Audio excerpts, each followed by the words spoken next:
Bila diberitahu yang kita ada kanser ni, terkejut. Risau dan terkejut. Tapi yang pentingnya, saya terus buat.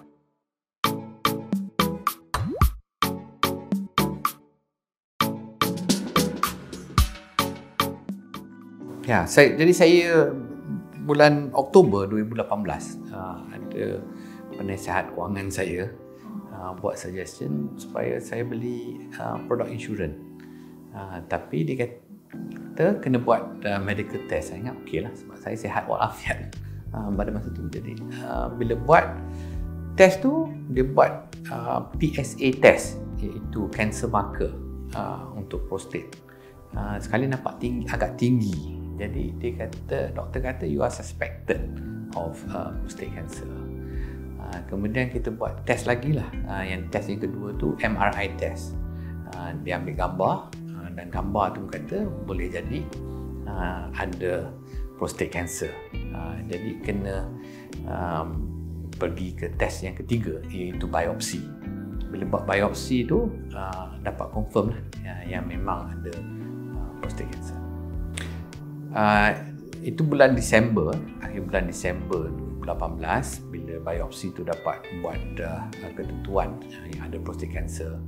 Lepas tu dia pun ada buat analisa bahawa kanser saya tu agak agresif, iaitu dia ada scoring system, dia panggil Gleason score, dari skor dari 1 hingga 10. Saya 9.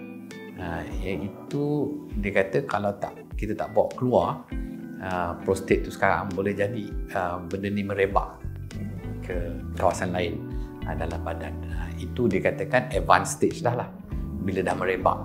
Jadi penting kita keluarkan prostate tu sebelum dia boleh merebak. Jadi saya buat pembedahan dengan segera lah. Lepas tu alhamdulillah pembedahan semua okey dia kata, dan lepas tu recovery proses. Bila diberitahu yang kita ada kanser ni, terkejut.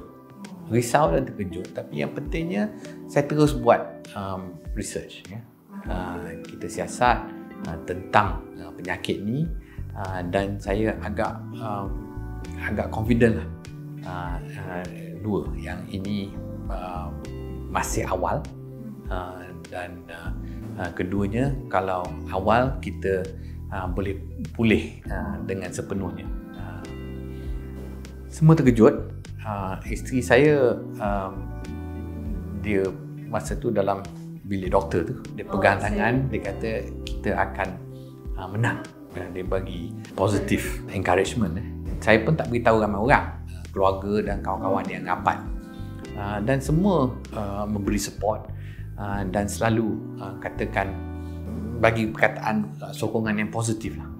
Itu penting lah, sebab saya selalu kata kalau kita punya mental positif, badan kita pun positif, jadi boleh lawan. Ya, ada orang sebut bahawa kalau Tuhan kata kita boleh pilih kanser satu, kita patut pilih prostat. Sebab kalau kita kesan dengan awal, ini kita boleh buat full recovery. Tapi yang pentingnya kena kesan awal.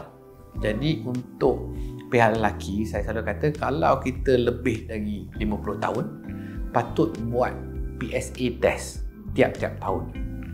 Kalau kita sebelum 40, kalau ada simptom, kita patut buat test. Apa simptom dia? Kalau kita buang air kecil selalu sangat, ataupun di dalam kamar kita tak boleh perform, dan kalau ada sign-sign macam tu, kita kena buat test dengan segera. Kalau kita kesan awal, banyak harapan. Banyak harapan. Dan saya lah contoh, alhamdulillah, dengan pertolongan doktor, tapi dengan kesanan awal, alhamdulillah selamat dan sihat balik. Ya, kita kena ikut cakap doktor lah.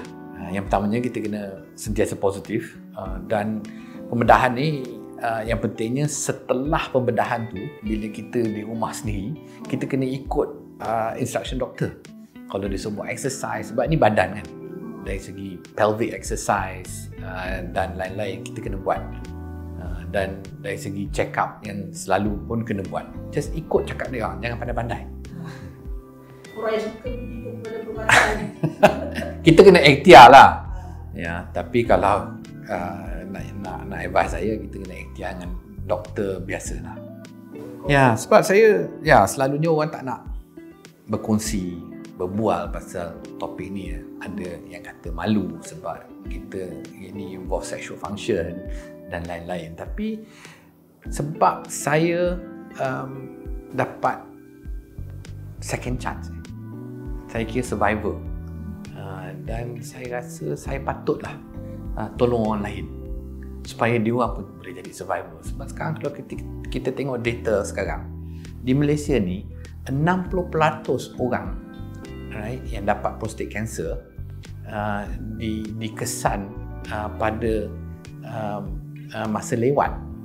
Di negara lain kebanyakannya cuma 20 atau 25% saja. Jadi kalau kita fikirkan kenapa kesan lewat, sebab orang tak tahu, orang tak bercakap pasal benda ni, orang yang sakit tak buat check up.